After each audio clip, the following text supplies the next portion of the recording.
think it was in that interview where Dana Bash says, the police have gone through 11 months of recordings of calls, and they've only found 2 Springfield residents calling to complain about Haitian migrants taking geese from ponds. Only 2 calls. And I think one lesson of this whole story, people don't care about geese. People really hate. What she's saying, I can't understand her. What? That is why you're censoring and shadow banning. How about it in? 12 and a half, 15, 7 and a half, $20, 2 and a half, 5, 7 and a half, 30. Hit $30 down here, 2 and a half, 5, 35, 7 and a half, 40. Hit $40, 2 and a half, 5, 45, 7 and a half, 50. Hot $50 down here, 2 and a half. Officer, will you escort this young lady out, please? Hit 2 and a half now, 5, 65, 7 and a half, 70. Hot 2 and a half now, 5, 75, 7 and a half, $80 to 5, 85, 90. Hit $100 and 10, 10, 10 and a quarter, 1 and a quarter, 1 and a half, and about 2, 2 and a quarter. Hit 2 and a half, and about 3, able to bomb 300. Hit 3 and a quarter. Cut 3 and a quarter now, half, 3 and a half, and about 400. Hit but a 4, 4 and a quarter, 4 and a half. We're selling the cell phone there, 4 and a quarter, 4 and a half. Hit 4 and a half, we're 75, 500, 5, 5 and a quarter, 5 and a half. I yield back.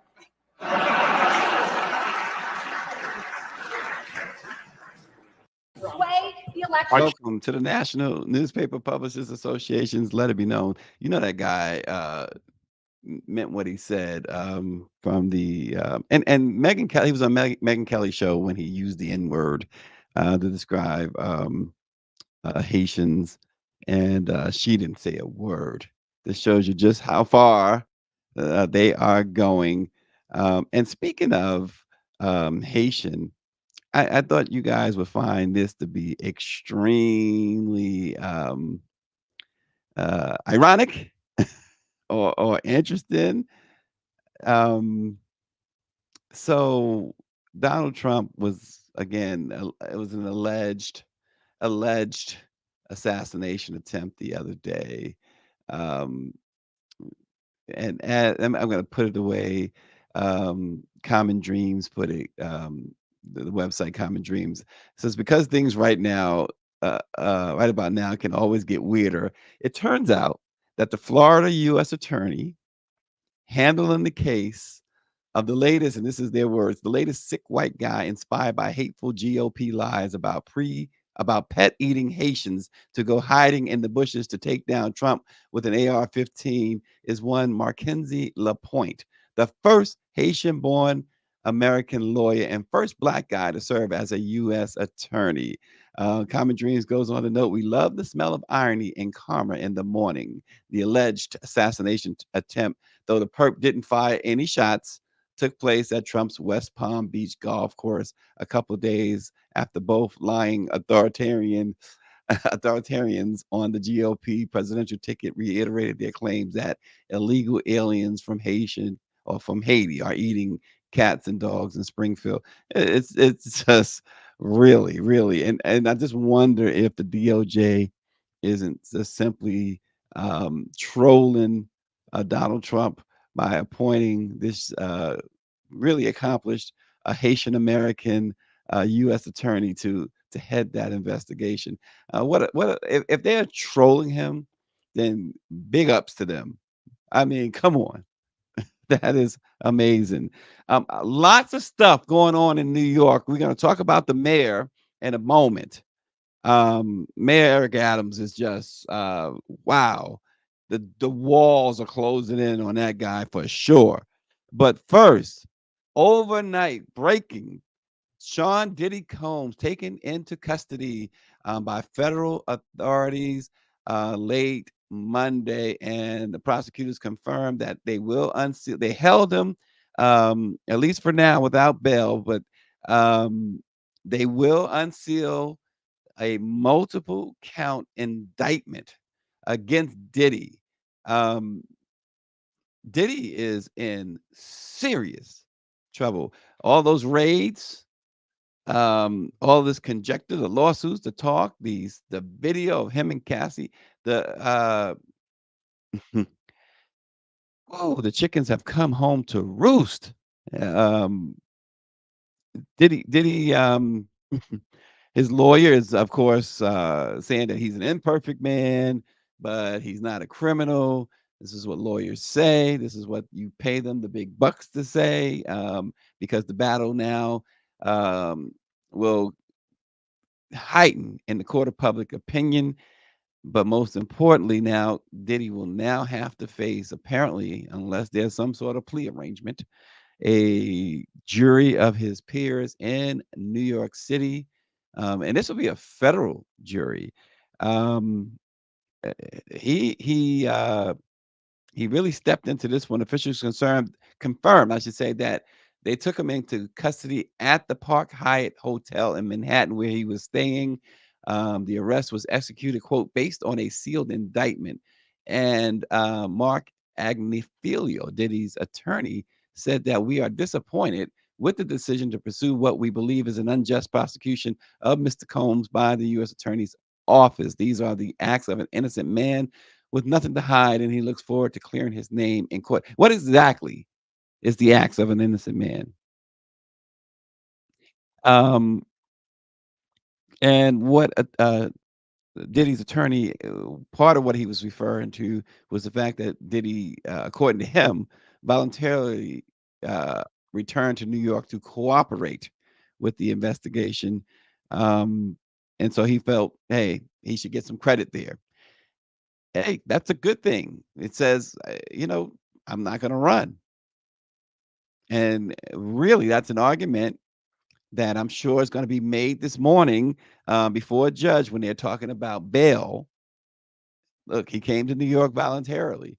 Now, the prosecutors are going to argue um, he didn't want this smoke. He didn't want us coming for him. So it's going to be interesting to see if Diddy's millions. Now, he recently marketed his home in Los Angeles for 60 million. He's been trying to sell that home. There's speculation that he's now trying to uh, get some capital, and he's been hit with $100 million judgment just in the last week. And there's been more suits. A member of Danny Kane has filed a lawsuit against him, alleging abuse. And we all know what we don't know for sure, but based on what we've heard, it sounds like he paid Cassie at least $100 million. There's some figures have that settlement as much as 250 million. Who knows? Who knows? What we do know is that based on what he said or his people had said in the past, that she was looking for 30 million, or she declined 30 million, and then she filed the suit, and one day later, Diddy settled the suit with her, and then of course he settled the suit saying that nothing in the allegations were true, nothing, and then lo and behold, after the raid on his home, CNN gets hold of this video that shows him brutally assaulting Cassie. And she had accused him of rape. Ooh, the R word. We're not supposed to say that word on here, right? It's like a curse. It's a real bad curse word. But she accused him of that, physical abuse and sex trafficking. And the sex trafficking part is apparently, now we will know for certain today, but apparently that is the central part of the federal case against Diddy. Because sex trafficking would be a federal offense, particularly if they're talking crossing state lines, and in which we have heard, based on all of the talk, the conjecture, that this certainly involves crossing state lines. So it appears, and we're going to find out for accuracy's sake today, as the prosecutor said, they will unseal the indictment. And so you can expect to hear those two words, sex trafficking, in the indictment. And these are um, charges that carry, in some cases, up to life in prison. Now, Diddy's 54 years old, so any extended sentence what, 25, 30 years is essentially life for Diddy. Um, the RNG says, well, Cat Williams warned us all. Diddy better not drop the soap or he might be, oh boy. Okay. I don't know what that means, Cheryl Brown. She writes the word grape, like the fruit. Maybe that's what she means. Um, but this, again, whether are you don't like Diddy, whether you like him, these are serious, serious, serious charges. Um, now, there's been reports that that what could be included in the charges also is money laundering and illegal drug activities. Now, I would find um, that to be really idiotic if he is trafficking or what is alleged to be trafficking in any drugs. I mean, this guy is a billionaire. I mean, he came from a life like that. He made it. Why would you do that? Why would you involve yourself in any way, shape, or form? Anybody who's working for you that's involved in something, you got to dismiss them immediately. Oh, she says I have to say grape instead of the word that doesn't have the G in front of it.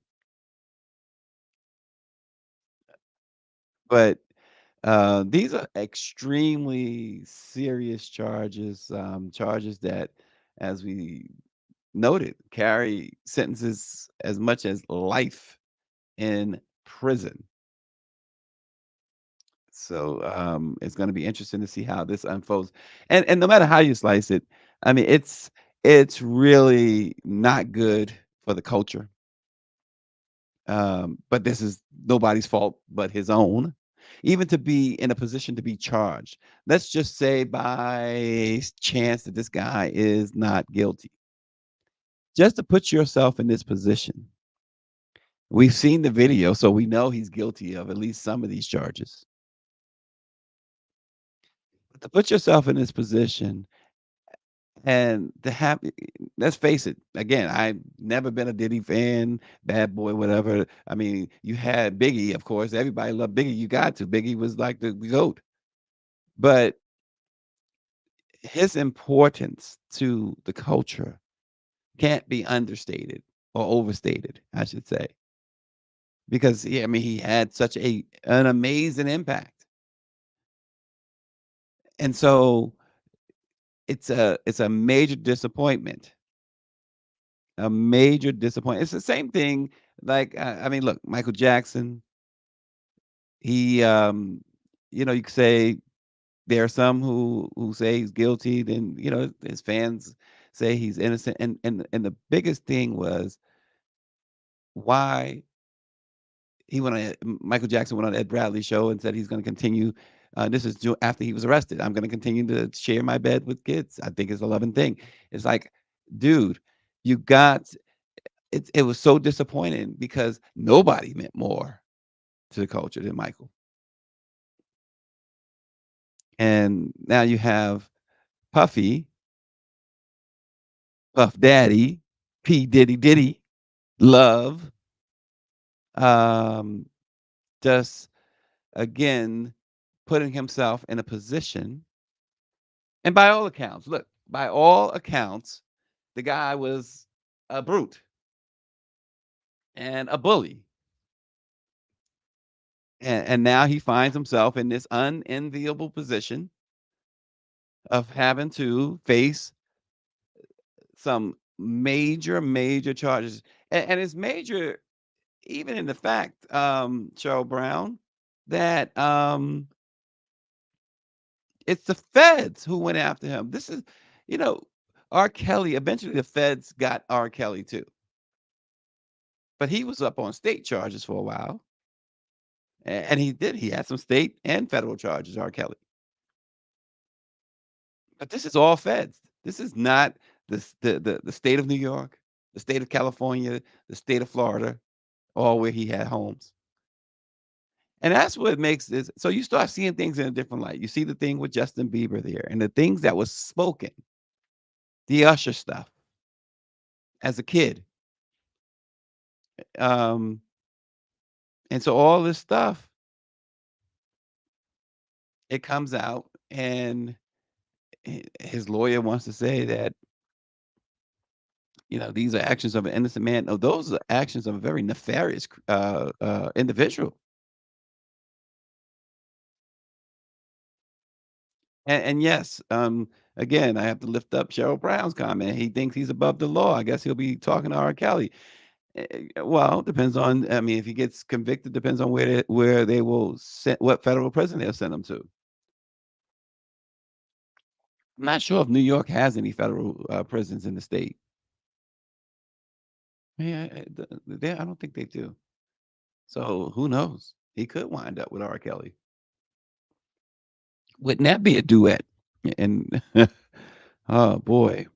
But this is it's no laughing matter. I mean, I like to make light of so many things, but this is no laughing matter. As I mentioned, Danny Lee Kane, Dawn Richard, she said he assaulted her, terrorized her, she said, for years. Diddy's former head of security, Roger Bonds, had said in a televised interview this year that he witnessed Diddy's violent behavior toward women. He said 4 or 5 times, including Cassie and Kim Porter, the mother of Diddy's children. Now, I was with someone, a couple of people, one very famous person, and the other individual, which was a woman who had a child with a very famous person, and got a call from Kim Porter. And when that individual got off the phone with Kim, after inviting her to hurry and come over, described what Kim had described to her, allegedly described to her on the phone, that Diddy had absolutely brutalized her.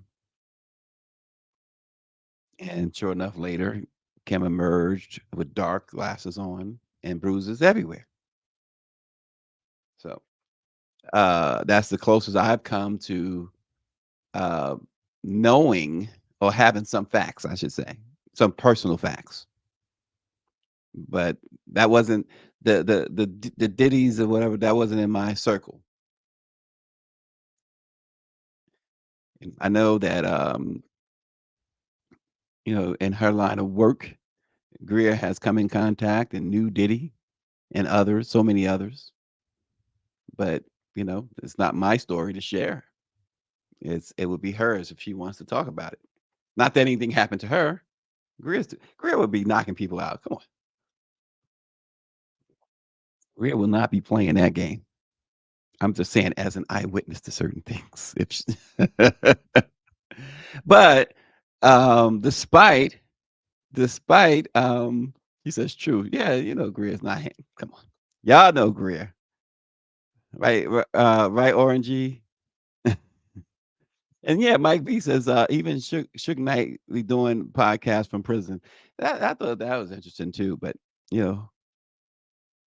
um, see, and then you have this, and this is what it has begotten. And the RNG, Power 96, he is saying stuff. What his belief is that you hear so many have been saying this over the last year or so, that Diddy might be responsible for Kim's demise, and even Tupac and I said Tupac. I sound like a white guy. Tupac and Biggie. Um, I mean, we heard allegedly this thing has been going around about you know paying this money, paying a bounty on Tupac. But I tell you what, this guy again is in trouble, to say the least. Crystal McKinney, a former model, April Lampros, a former fashion student, uh, Joy Dickerson Neal, all have filed lawsuits saying that Diddy assaulted them. In Joy's case, she says that Diddy drugged her and then assaulted her back in 1991. Power 96 says Greer don't play the radio.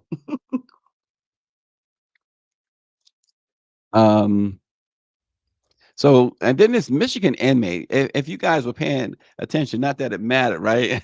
But this Michigan inmate last week, 51-year-old Derek Lee Cardello Smith won a $100 million judgment against Diddy, claiming that Diddy assaulted him. Now, Diddy's attorneys have now moved to dismiss the judgment, claiming that Diddy was never served and Diddy has no idea who this person is. But this runs the gamut. I mean, it tells you that this guy, Sean Diddy Combs, has gotten himself in so much mud. I mean, when he comes out of the mud, he's got to have dirt on him. Cheryl Brown says something that Greer has said before on many occasions, that she says, I feel for his daughters. Greer says it tells me he's lowered his standards. But Greer has mentioned that too, Cheryl, on many occasions. She's like, I just feel for Puffy's daughters.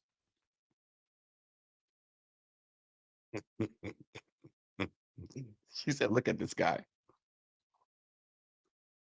It's horrible. It's it's insane. It's insane. Fame is not for everybody. Let's go there. And Greer said this guy. Okay, I'm gonna leave it alone, Greer. Fame is not for everybody. It should not be for. In fact, fame was not for anybody. I mean, if you are you are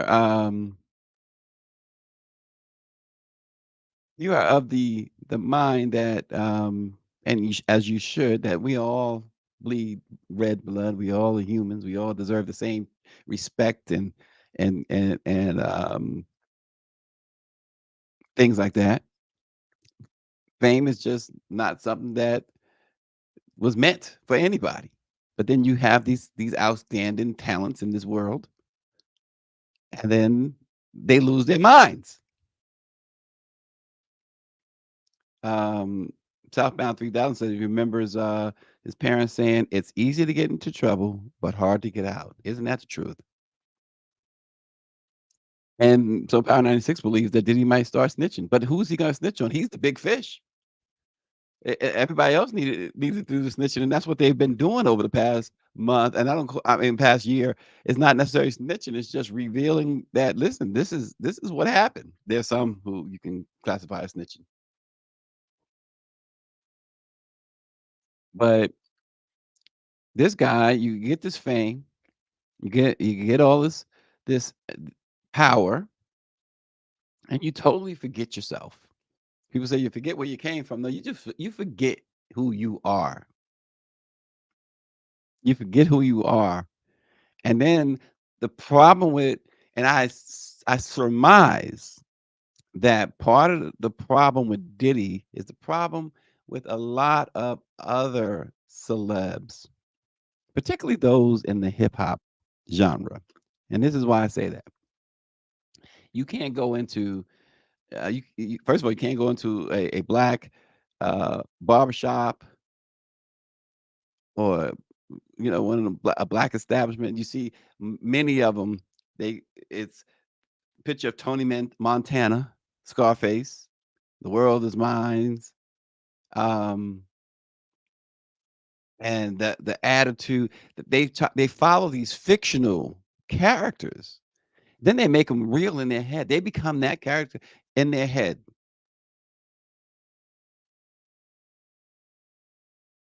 And so all that fiction is like this gun violence today with these kids too. They watch these violent video games where you kill him in the video game, but it's okay. It come back to life. And so it translates. They lose that and they start shooting everybody. Folks, they're not coming back to life. But the mindset becomes that not their character. They all are characters. And I believe Diddy was certainly guilty of that. I believe he's guilty of trying to be this character that he saw, whether it be Tony Montana, whether it be the Godfather himself, those type of guys. Hugh Hefner, all that in one is that, but the difference, very cartoonish, right, Mike V? The difference, so I mentioned Hugh Hefner. Hugh Hefner didn't have to force anyone to do stuff against their will. Tony Montana was a fake person, a character. In fact, the movie did not do well at all at the box office. In fact, they pulled the movie early because it wasn't doing well. It wasn't until it went to VHS and DVD that it became such a cult favorite. And the rap community picked up on it. She says, we don't know that. I said, I surmise. That's what I believe. But it's really, really, really sad to have to report that this is the Hugh Hefner thing. Yeah. Oh yeah. Okay. Yeah. That's true too. I mean, you're right about that, Greer, because all that stuff that went on there at the Playboy Mansion and stuff, there have been some pushback. There's been some lawsuits and things of that nature. So yeah, some bunnies do claim that they were forced. You're right. You're right. I stand corrected. And the rappers do name themselves after these fictional characters like Scarface, Capone, Noriega. Exactly, Orangey. How about just being Sean Combs? That's a cool name. I say so myself. That's a really cool name. And I know back in the day we took on a name, but none of us was like famous and rich. I mean, come on. It's you know, just be who you are. And isn't that what they say too? Keep it real, keep it 100, keep it a buck. But we will see later this morning exactly the charges that Diddy will be facing. We will also find out if the judge will grant bail. And again, these federal judges, they seem to be at times a lot more harsh than state judges when it comes to bail. So, and a part of that is state judges tend to they really don't want to be overturned or have their rulings overturned. Federal judges, you got to go all these major steps to get them to be overturned. So, you got to go to the Federal Court of Appeals, and that takes some time. And then you got to go to the state Supreme Court, and that takes some time if they even take your case. And if that fails, you got to go to the state to the U.S. Supreme Court. It's a lot of steps there. So federal judges tend, okay, they say, oops, you still going to do some time for a while before they open those doors. Mike B says, were people really trying to call you Stacy Montana? No, not at all. Oh boy, we're gonna stay in the city of New York, my favorite city, where Mayor Adams. You talk now. So we've been talking about Diddy and how this has been building. Well, talk about something building in New York. Two former high-ranking New York City Fire Department chiefs were indicted yesterday by federal prosecutors on charges of pocketing bribes to expedite fire safety reviews. The charges come as Mayor Eric Adams' administration has been under scrutiny from prosecutors from the U.S. Attorney's Office in Manhattan. Police Commissioner Edward Caban resigned last week amid a federal investigation into his department's nightclub enforcement. U.S. Attorney Damian Williams said New Yorkers deserve better. He held a news conference to talk about these indictments. And the former chiefs are Anthony Saccavino and Brian Cordasco. The indictment charges the pair, who combined had over 50 years at the New York City Fire Department, the largest fire department in the country. They charged them with taking almost $200,000 in bribes as part of a scheme they allegedly engaged in while running the department's Bureau of Fire Prevention. The BFP, Bureau of Fire Prevention, regulates the installation of fire safety and suppression systems in commercial and residential buildings throughout New York City. And the agency's sign-off, of course, is necessary for some buildings and businesses to go into operation. And so the U.S. Department of Justice said that for nearly 2 years, these two men misused this authority for their own financial gain. Now, of course, Mayor Adams has been fending off allegations that corruption and malfeasance permeate the highest ranks of his administration for months, first stemming from an active federal investigation into corruption and illegal campaign donations linked to Turkey and foreign travel. Of course, Adams is now entering an already stressful 2025 re-election bid under the cloud of at least 4 separate federal investigations, a political and legal onslaught that New York Democrats have broadly expect to ramp up in the coming weeks and months. Now, so far, Mayor Adams has not been charged with anything.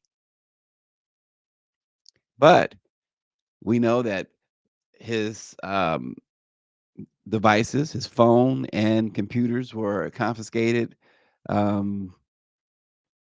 and official after official, top official after top official in his administration continues to have their homes raided, continue to, as we see today,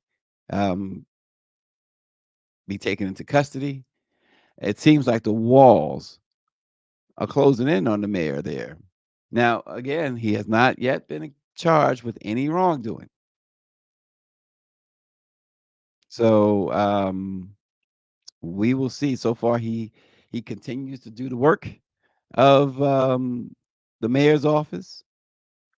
But this, no matter how you slice it, there are so many in his administration that have fallen victim, if you will, to this, or have fallen by the sword here. Can't call them victims if they're perpetrators. But what is really going on? And I would imagine that at some point this has to reach his office. This and it did. They did confiscate his cell phone and his computers. But New York, somebody said New Yorkers deserve better. It was the prosecutor who said that. And you can't argue with that. Yeah, and you're right, Mike V. His chances for re-election are very slim at this point. He wasn't even invited to speak at the DNC, is what Mike points out. And Mike V, you're absolutely right. So, Council Member Alexa Aviles just yesterday called for the mayor to resign. She says that Eric Adams is, quote, unfit to lead our city and the NYPD. She also says NYC, New York City, deserves so much better. Council Member Tiffany Caban, we've already mentioned her, says that he is unfit to govern. State Senator Julia Salazar, representing Northern Brooklyn, said time to step aside and allow for new leadership. And Assembly Member Emily Gallagher, we deserve a new mayor. She said that Adams lacks real charisma and surrounds himself with criminals. This is what she says. and she says that she calls his attitude corny and said he should resign. You see a theme there, though. I mean, this is all women. Uh, this is all women leading the charge, calling for him to step down. And I mean, I had a list here of the chaos of Eric Adams that it keeps going down on me here. But nonetheless, some of the challengers that he might face next year include former Governor Andrew Cuomo, which I think is extremely interesting. Um, Scandal begets scandal, right? I mean, of course, Cuomo had to resign the governor's office, right? Because of scandal. And so him running against Adams would be really interesting. So here's a timeline. I was just looking for this. So on November 2nd of last year, FBI agents searched the Crown Heights home. Crown Heights, for those who may not know, is in Brooklyn. Brianna Suggs, who is a campaign consultant and the top fundraiser for Mayor Adams. They also searched the home of Rana Abasabo, however you pronounce her name, who worked as the mayor's international affairs aide. And on that same day, this is when Mayor Adams returned from Washington to so-called address the matter. That investigation involved a construction company called KSK Construction Group, which is based in Williamsburg, Brooklyn. And KSK donated $14,000 to Mayor Adams's campaign. And then the big day, 4 days later, the FBI ran up on Adams, taking his electronic devices, including his iPad and cell phone. Now, some sources said that the FBI was seeking to determine whether the mayor's campaign received illegal foreign donations from Turkey, with the Brooklyn Construction Company acting as the conduit for those funds. And then on November 15th, Mayor Adams launched a legal defense fund and to help pay for any defense that he may have to mount, which very interesting. And that means that he understands something's coming. They raised, by January 15th of this year, they raised $650,000. And then in February 29th to be exact, the FBI searched the home of Winnie Greco, who is the director of Asian affairs for Mayor Adams. That raid also involved KSK Construction.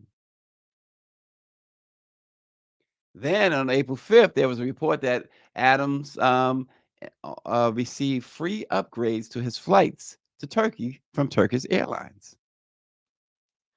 And then in July, there was a grand jury that began serving, the prosecutors began serving subpoenas. And the FBI has only deemed it as an ongoing corruption investigation involving the mayor's campaign and Turkey. Adams, in response, said this is a quote. He says, like previous administrations that have gone through subpoenas, you participate and cooperate. You see a subpoena and you respond. At the end of the day, it will show there's no criminality here. And fast forward to September 4th, the FBI searched the homes of two of Mayor Adams's closest confidants. First Deputy Mayor Sheena Wright, who is engaged to the school chancellor, David Banks. Agents also searched the Hollis Queens home of Deputy Mayor for Public Safety, Philip Banks. They seized evidence, including electronics, as part of the searches. David and Phil Banks are brothers, and both have been associated with Mayor Adams for years. A day later, federal investigators subpoenaed the cell phones of 4 high-ranking New York Police Department officials, including NYPD Commissioner Kaman. They said it was part of the same investigation that sent the FBI to the homes of the deputy mayors. They believe that this is connected to Adams in Turkey again. And then last week, the police commissioner resigned.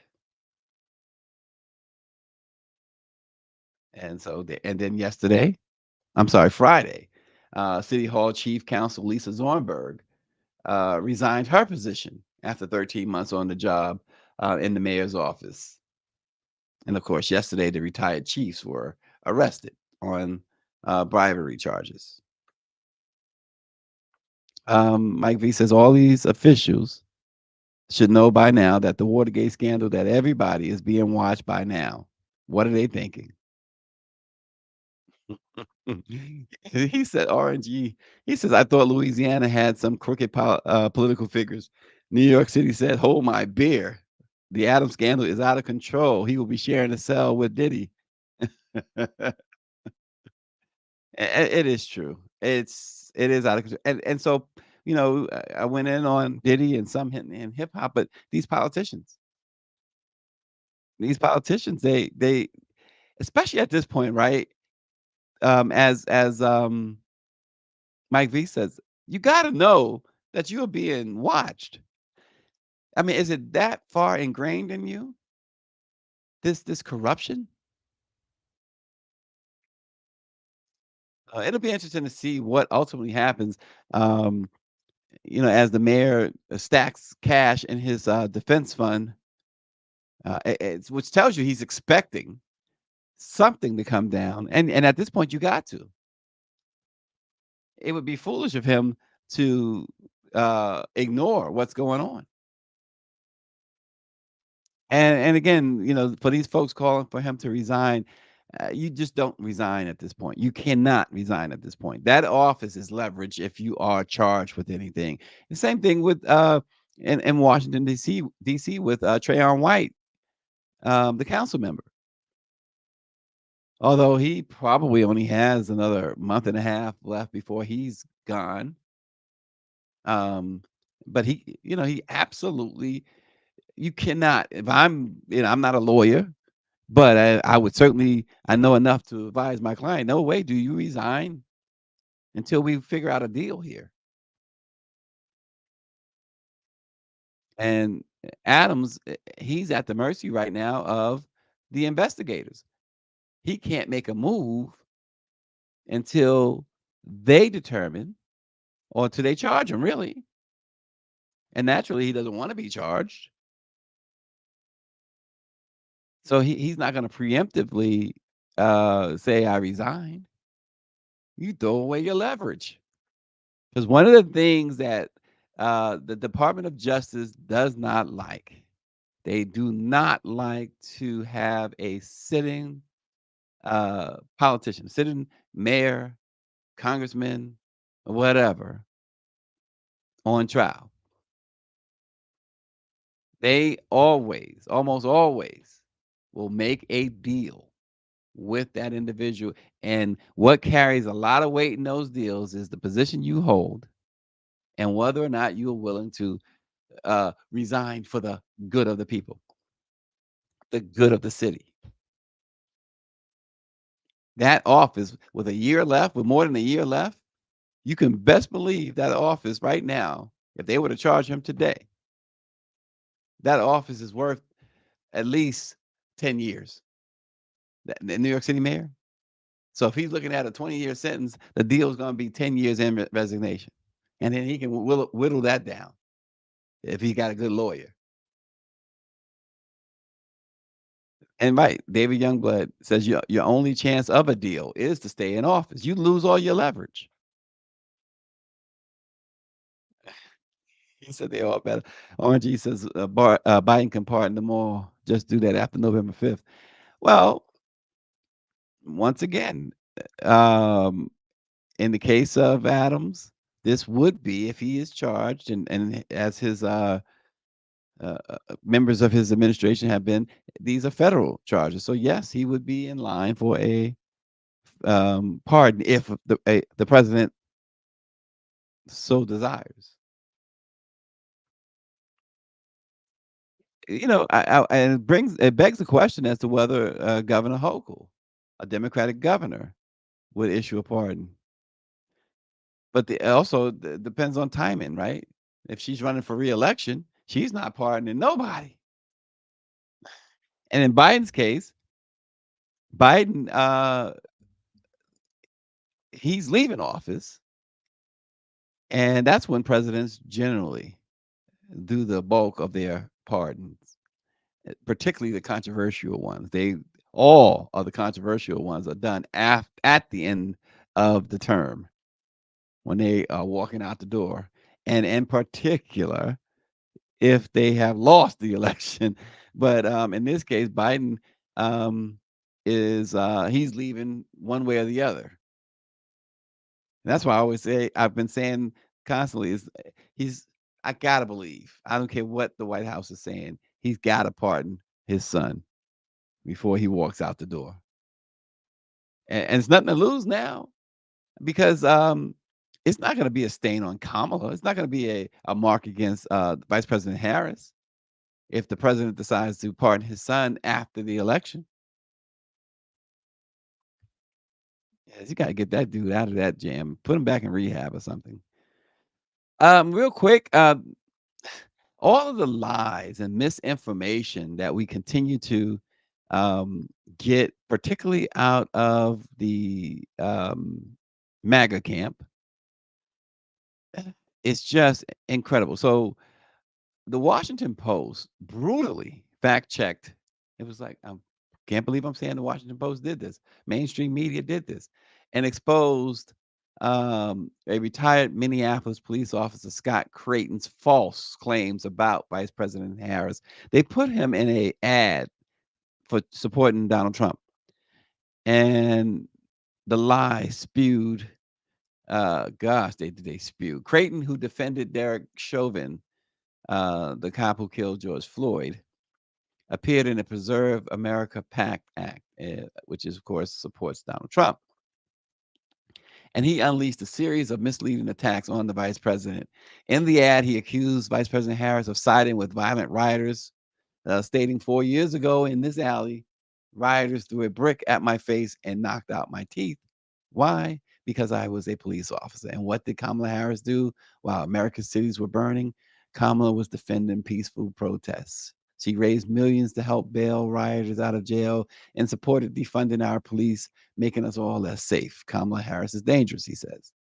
Well, again, Glenn Kessler of the Washington Post totally dismantled Creighton's statements, exposing them as gross distortions of the truth, gross lies. Kessler pointed out that Creighton entirely ignored Vice President's condemnation of the riots. In August 2020, Vice President Harris was unequivocal in her stand, stating that, quote, "It's no wonder people are taken to the streets, and I support them. We must always defend peaceful protests and peaceful protesters. We should not confuse them with those looting and committing acts of violence." She condemned the violence, and she did it in a very clear and forceful way. Kessler also highlighted the vice president's response to the violence in Portland, Oregon, where she tweeted at the time, she says, "I join at Joe Biden in condemning this violence. This cannot and must not be who we are. Americans deserve a president who will heal our country and bring people together, not fan the flames of hate and division." Creighton's assertion that the vice president raised, quote, "raised millions to help bail rioters out of jail" was further discredited. In his piece, Kessler found this claim to be unverifiable and misleading.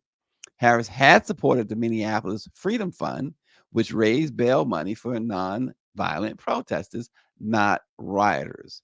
Creighton's narrative crumbles under scrutiny, revealing a deliberate attempt to misrepresent the vice president's actions and her positions. It's about time. You know, we all keep going back to that CNN debacle of a debate back in June where they flat out refuse to do their job as journalists and tell you the truth.